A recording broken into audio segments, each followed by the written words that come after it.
कल्पना कीजिए, एक ऐसी लड़की जिसके बचपन में तोता, जर्मन चरवाहा, मिश्रण वाला कुत्ता और घायल पक्षी उसके साथी थे।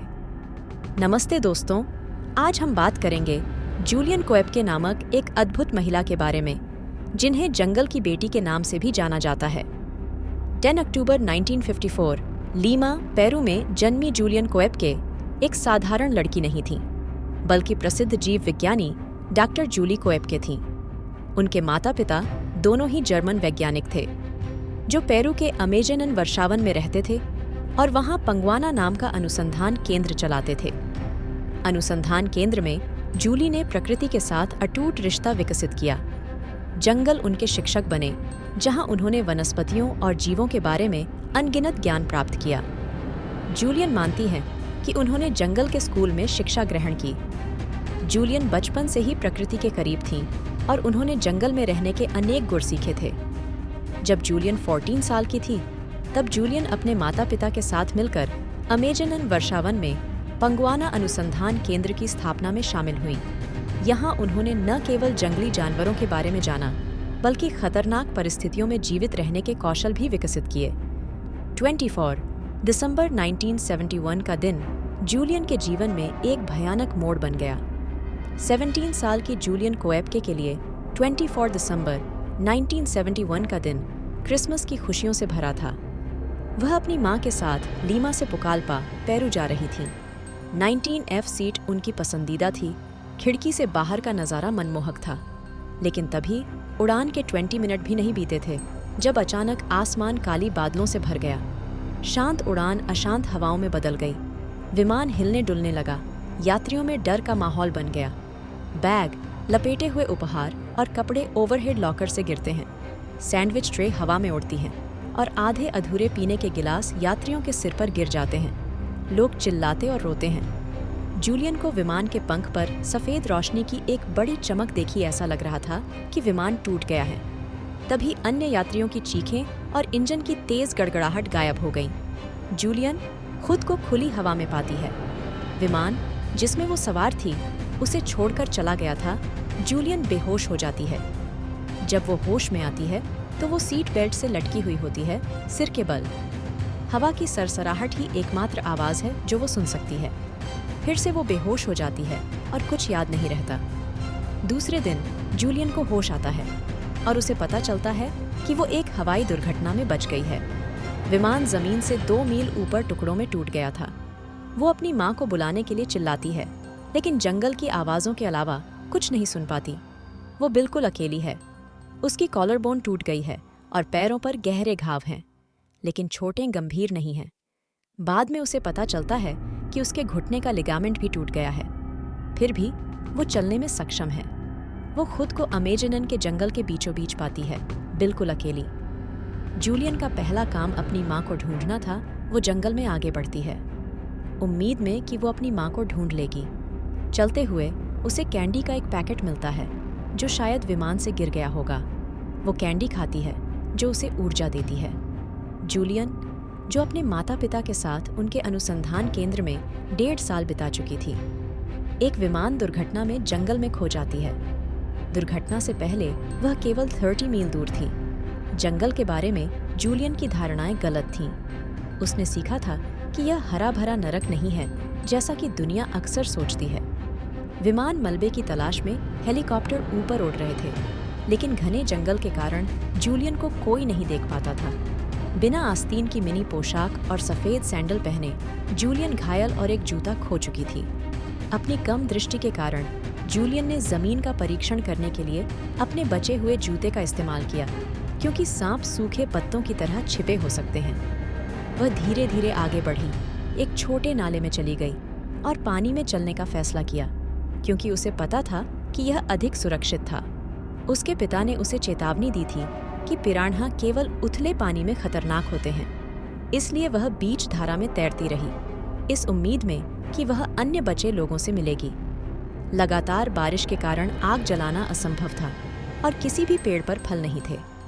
जूलियन ने सीखा था कि जंगल में जो कुछ भी उगता है वह जहरीला होता है, इसलिए उसने अज्ञात चीज़ों से दूर रहना चुना। चौथे दिन उसने लैंडिंग गिद्धों को सुना जो उसने अपने माता पिता के अभयारण्य में रहते हुए देखे थे। यह जानकर डर गई कि गिद्ध केवल सड़े हुए मांस के आसपास इकट्ठा होते हैं। जूलियन को पता चला कि दुर्घटना से शवों को खाया जा रहा था। एक खाड़ी के किनारे उसने एक बेंच देखी जिस पर 3 यात्री अपनी सीटों से बंधे हुए थे, दुर्घटना में मारे गए थे। यह पहली बार था जब जूलियन ने शव देखे थे और वह डर और सदमे में स्तब्ध रह गई थी। यात्रियों में से एक महिला थी और जूलियन ने यह जांचने के लिए उसके पैर की उंगलियों का निरीक्षण किया कि यह उसकी मां तो नहीं है। उन्होंने देखा कि नाखूनों पर पॉलिश किया गया था और उसकी मां ने कभी भी अपने नाखूनों पर पॉलिश का इस्तेमाल नहीं किया। जूलियन ने गहरी सांस ली और वह से आगे बढ़ गई। जूलियन 10 दिनों तक जंगल में खोई रहती है। वह कमज़ोर हो जाती है और नदी के किनारे बह जाती है। उसे अकेलापन महसूस होता है, मानो वह किसी दूसरी दुनिया में हो, और पानी के बहाव के साथ साथ आगे बढ़ती जा रही थी। आगे जाने के बाद बहते हुए जूलियन को एक नाव दिखाई देती है। वह उसे छूती है और पुष्टि करती है कि यह असली है। जूलियन को जंगल में एक छोटा सा रास्ता था जहां ताड़ के पत्ते की छत, एक आउटबोर्ड मोटर और 1 लीटर गैसोलीन वाली एक झोपड़ी मिली। जूलियन की दाहिनी बांह पर घाव हो गया था। इसमें करीब 1 सेंटीमीटर लंबे कीड़े लगे हुए थे। जूलियन को याद आया कि हमारे कुत्ते को भी यही संक्रमण था और मेरे पिता ने उसमें मिट्टी का तेल डाला था। इसलिए मैंने गैसोलीन निकाला और उसे घाव में डाल दिया। दर्द बहुत तेज था क्योंकि कीड़े घाव के अंदर तक घुसने की कोशिश कर रहे थे, और लगभग 30 कीड़ों को बाहर निकाला और मुझे अपने आप पर बहुत गर्व हुआ और वहीं रात बिताने का फैसला किया। अगले दिन वह पुरुषों की आवाज़ सुनकर जाग गई और झोपड़ी से बाहर चली गई। पेरू के स्थानीय मछुआरे उस पतली, गंदी, सुनहरे बालों वाली लड़की को देखकर डर गए। उन्होंने सोचा कि मैं एक तरह की जल देवी हूँ, स्थानीय किंवदंती की एक आकृति जो जल डॉल्फिन और एक गोरी, सफ़ेद चमड़ी वाली महिला का एक संकर है। लेकिन जूलियन के माता पिता ने उसे जीवित रहने की एक आखिरी कुंजी दी थी। उन्होंने उसे स्पेनिश सिखाई थी। मैं एक लड़की हूँ जो लैंसा दुर्घटना में शामिल थी। उसने उनसे अपनी मातृभाषा में कहा, मेरा नाम जूलियन है। उन्होंने मेरे घावों का इलाज किया और मुझे कुछ खाने को दिया और अगले दिन मुझे वापस सभ्यता में ले गए। अपने बचाव के अगले दिन मैंने अपने पिता को देखा। वह बमुश्किल बात कर सके और पहले क्षण में हमने एक दूसरे को पकड़ लिया। अगले कुछ दिनों तक वह बेचैनी से मेरी माँ के बारे में समाचार खोजता रहा। 12 जनवरी को उन्हें उसका शव मिला। बाद में पता चला कि वह भी दुर्घटना में बच गई थी, लेकिन बुरी तरह घायल हो गई थी और वह चल नहीं पा रही थी। कई दिनों बाद उसकी मृत्यु हो गई। जूलियन ने एक इंटरव्यू में कहा, मुझे यह सोचकर डर लगता है कि उसके आखिरी दिन कैसे थे। दुर्घटना में मारिया कोएपके, जो जूलियन की मां थी, सहित 90 अन्य लोगों की मौत हो गई। ऐसा माना जाता है कि 14 लोग प्रभाव से बच गए, लेकिन जूलियन की तरह जंगल से बाहर निकलने के लिए पर्याप्त रूप से स्वस्थ नहीं थे। दुर्घटना का कारण आधिकारिक तौर पर एयरलाइन द्वारा विमान को खतरनाक मौसम की स्थिति में उड़ाने का लापरवाहीपूर्ण निर्णय बताया गया था। जूलियन को बाद में पता चला कि विमान पूरी तरह से अन्य विमानों के स्पेयर पार्ट्स से बना था। अपने चमत्कारी बचाव के साथ जूलियन एक दुर्लभ समूह में शामिल हो गई। दर्जनों लोग विमानों से गिरे हैं और अपेक्षाकृत सुरक्षित बचकर चले गए हैं। जूलियन पहले व्यक्ति नहीं हैं जो विमान दुर्घटना में बच गए हैं। ऐसे कई लोग हैं जो विमान से गिराए जाने के बाद बच गए हैं, जैसे 23 वर्षीय सर्बियाई फ्लाइट अटेंडेंट वेस्ना वोलोवी जूलियन के ठीक 1 साल बाद बिना पैराशूट के विमान से गिरने वाली घटना से बच गई। 1972 में चेकोस्लोवाकिया में एक मध्य वायु विस्फोट में वेस्ना 9 किलोमीटर मोटी बर्फ में गिर गईं। उन्हें गंभीर चोटें आईं, जिसमें खोपड़ी टूटना, 2 पैर टूटना और रीढ़ की हड्डी में चोट शामिल थी। लेकिन चमत्कारिक रूप से वह जीवित रहीं और कोई भी निश्चित रूप से नहीं कह सकता कि ऐसा क्यों हुआ। प्रकृति की शक्तियाँ आमतौर पर इतनी महान होती हैं कि किसी भी जीवित चीज़ पर काबू पाना उनके लिए संभव नहीं होता। लेकिन कभी-कभी, बहुत कम ही, भाग्य किसी छोटे प्राणी का साथ देता है। वह लड़की बड़ी होकर चमगादड़ों के अध्ययन के लिए प्रसिद्ध वैज्ञानिक बनी। वह अभी भी पंगवाना चलाती है, जो उसके परिवार की विरासत है, जो उस जंगल में गर्व से खड़ी है जिसने उसे बदल दिया।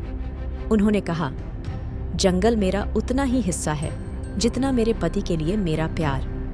जूलियन की कहानियाँ मानवीय धैर्य और जीवित रहने की इच्छा शक्ति की अविश्वसनीय गवाही हैं। ये कहानी यहीं पे खत्म होती है और आगे ऐसी दिलचस्प कहानियाँ आती रहेंगी। आपको यह कहानी कैसी लगी, कृपया हमें कमेंट करके ज़रूर बताएं। धन्यवाद दोस्तों कि आपने इस वीडियो को देखा। अगर आपने अभी तक हमारे फैक्ट बॉक्स हिंदी चैनल को सब्सक्राइब नहीं किया है तो कृपया करके सब्सक्राइब कर दें और बेल आइकन को दबाएं ताकि आप हमारे नए वीडियो को सबसे पहले देख सकते हैं।